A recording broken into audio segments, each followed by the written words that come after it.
राधे राधे, जय श्री कृष्णा। आज मैं आपको वट सायत अमावस्या की कहानी सुनाने जा रही हूँ। आज मैं आपको वट सावित्री व्रत की कथा सुनाने जा रही हूँ। अगर आप वट सावित्री व्रत करते हैं तो आपको व्रत के साथ में बरगद के पेड़ की पूजा करनी चाहिए और कहानी भी सुननी चाहिए। इससे व्रत के साथ कहानी सुनने का पूरा फल मिलता है।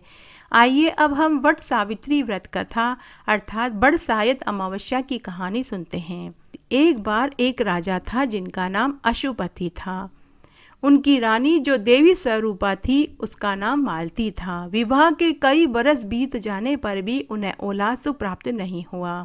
तब राजा अशुपति ने पुष्कर क्षेत्र में जाकर कठोर तपस्या करी और 10 लाख गायत्री मंत्रों का जाप किया। तब देवी भगवती ने प्रकट होकर राजा को दर्शन दिए और वर मांगने को कहा। तब राजा अशुपति ने औलाद सुख मांगा। तब देवी भगवती ने राजा से कहा कि हे राजन, तेरे भाग्य में पुत्र सुख लिखा हुआ नहीं है। तुम्हें मैं एक कन्या दूंगी, लेकिन वह भी 12 वर्ष की आयु में विधवा हो जाएगी। तब राजा ने कहा कि हे देवी, जैसा मेरे और मेरी पत्नी के भाग्य में लिखा है आप हमें वही वर दे दीजिए। हम दोनों पति पत्नी के निपुत्र का कलंक दूर हो जाएगा। तब राजा अशुपति को देवी भगवती ने कन्या का वरदान दिया। तब रानी मालती को एक पुत्री पैदा हुई। राजा अशुपति ने अपनी पुत्री का नाम सावित्री रखा, क्योंकि वो देवी भगवती के प्रसाद से उन्हें प्राप्त हुई थी। दोनों राजा रानी अपनी पुत्री का लालन पालन करने लगे। पुत्री इस तरह बढ़ने लगी जैसे शुक्ल पक्ष का चंद्रमा बढ़ता है। तब एक बार जब उनकी पुत्री 8 बरस की थी, तब नारद मुनि राजा अशुपति के महल में आए। नारद मुनि ने राजा अशुपति की पुत्री सावित्री को देखकर समझ गए कि इसके भाग्य में वैधव्य दोष लिखा है। तब नारद मुनि ने सावित्री को वट सायत अमावस्या का व्रत और पूजन करने की सलाह दी। तब नारद मुनि ने सावित्री से कहा कि हे पुत्री, तुम्हारे पिता ने देवी भगवती की आराधना और कठोर तपस्या करके तुम्हें प्राप्त किया है, लेकिन तुम्हारे भाग्य में 12 वर्ष की आयु में ही वैधव्य दोष लिखा हुआ है। इसलिए तुम अभी से ही वट सायत अमावस्या का व्रत और पूजन करने लग जाओ। इससे तुम्हें सौभाग्य का आशीर्वाद प्राप्त होगा। इस तरह नारद मुनि ने सावित्री को वट सायत अमावस्या के व्रत की पूरी विधि बताई और वे वहां से चले गए। तब सावित्री हर साल वट सायत अमावस्या का व्रत करने लगी। फिर एक दिन राजा अशुपति व उनकी पत्नी मालती ने अपने पुत्री के पसंद के लड़के से सावित्री का विवाह सत्यवान से करा दिया। सत्यवान सत्यवादी, सुशील, दयावान था। सत्यवान सावित्री को पाकर बहुत खुश हुआ। जब सावित्री 12 वर्ष में प्रवेश किया तो उसे नारद मुनि वाली बात याद आ गई। तब सावित्री ने पूरे समय अपने पति के साथ रहने का निश्चय किया। सावित्री अपने अंधे सास ससुर की खूब सेवा करती। तब एक दिन सत्यवान जंगल में लकड़ी काटने के लिए जा रहा था। तब सावित्री भी अपने सास ससुर से आज्ञा लेकर अपने पति के साथ जंगल में लकड़ी काटने के लिए चली गई। जंगल में दोनों लकड़ी काटने लगे। तब सत्यवान के सिर में अचानक तेज दर्द महसूस हुआ तो वह एक पेड़ की छाया में सुस्ताने लगा। उस पेड़ की कोटर में एक जहरीला सर्प निकला और सत्यवान को डस कर चला गया, जिससे सत्यवान की मृत्यु हो गई। तभी सावित्री की नज़र जाते हुए सर्प पर पड़ी तो उसे आशंका हुई। वह उसी समय अपने पति के पास आई और अपने पति के सिर को अपनी गोद में लेकर वहीं बैठ गई और जोर जोर से करुण विलाप करने लगी। तभी आकाश मार्ग में से माता पार्वती और शंकर भगवान गुजरे तो उन्होंने सावित्री का करुण रुदन सुना। तब माता पार्वती ने महादेव जी से कहा कि हे देव, देवी भगवती के आशीर्वाद से पैदा हुई राजा अशुपति की पुत्री सावित्री जंगल में करुण विलाप कर रही है, हमें चलकर देखना चाहिए।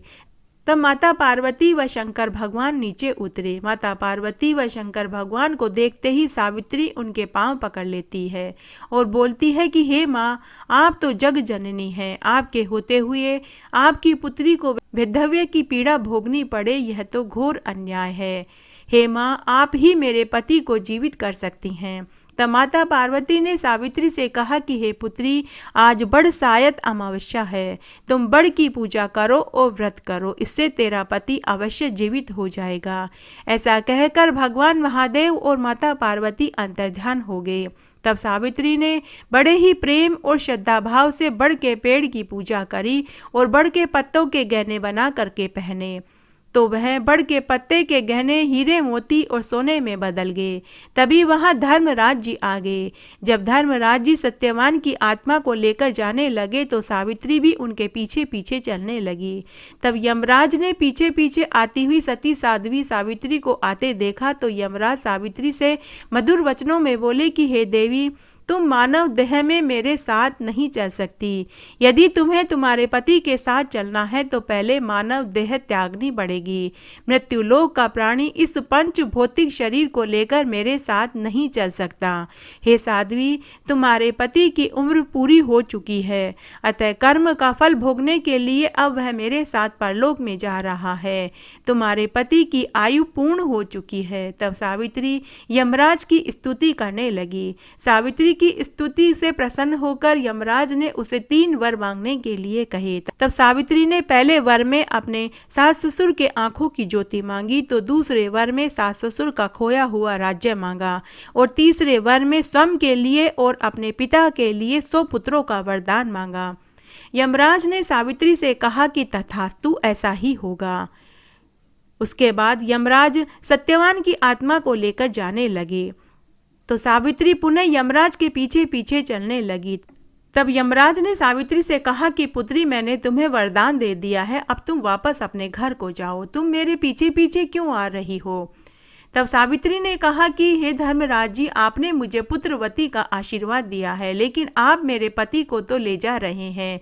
बिना पति के मैं पुत्रवती कैसे होंगी? तब धर्मराज को अपनी गलती का एहसास हुआ। तब धर्मराज जी बोले कि हे सती साध्वी, तुम बहुत छोटी हो, लेकिन तुम्हारे अंदर विद्वानों, ज्ञानियों और योगियों जैसे गुण हैं।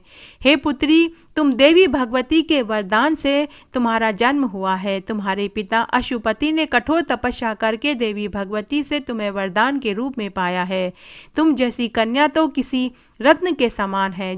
जिस प्रकार लक्ष्मी भगवान विष्णु के, माता पार्वती भगवान शंकर के, शची भगवान इंद्र के, रोहिणी भगवान चंद्रमा के पास सौभाग्यवती प्रिया बनकर शोभा पाती है, तुम भी वैसे ही सत्यवान की प्रिया बनकर 100 पुत्रों का सुख भोगोगी। यह मेरा वरदान है। हे पुत्री, मैं तुमसे मिलकर बहुत प्रसन्न हुआ। तब धर्मराज जी ने सावित्री को कहा कि हे पुत्री, तुम हमेशा अखंड सौभाग्यवती रहोगी। तथास्तु कहकर धर्मराज जी ने सत्यवान की आत्मा को पुनः उसके शरीर में छोड़ दिया और सावित्री को सौभाग्यवती पुत्रवती का आशीर्वाद देकर अंतर्ध्यान हो गए। हे बरसायत अमावस्या, जैसा आपने सावित्री को सुहाग दिया वैसा सबको देना। कहानी कहने वाले को, सुनने वाले को और हुक्कारा भरने वाले को। घटती हो तो पूरी हो, पूरी हो तो परवान चढ़े, भूले बिसरे नाम तेरे भंडार में भरे। इस तरह आज मैंने आपको वट सावित्री व्रत कथा सुनाई। आशा करती हूँ यह आपको जरूर पसंद आएगी। धन्यवाद।